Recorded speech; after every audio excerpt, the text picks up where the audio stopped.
আমি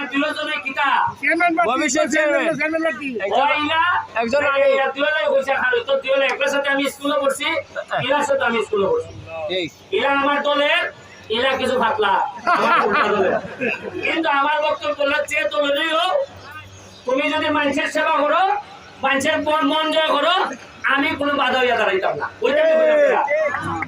এলাকা দেখছেন যে আপনার খেলা আজকাল দুই মাঠো, আর আমি যদি কাজে বলতাম একলার ব্যাপারে, তাহলে একদম মন গরম করে গেলে যা ব্যারিস্টারে চায় না, এমপি চায় না, লাইনে লাভ নাই।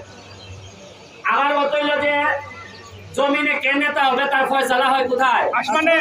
আসমানে খেতা নেতা হইব 6 মাস আগেও কিন্তু জানতাই নি যে আমি এমপি হইব, কেউ জানছেন আমি এমপি হইব, চিন্তা করছেন আমি এমপি হইব। আজকে 6 মাস পরে আমি এমপি তোমরা সামনে খারাপ, আর 6 মাস পরে আমি 2 নেতা না রাখতাম পারি। যাই হোক, আমি এই আজকে তো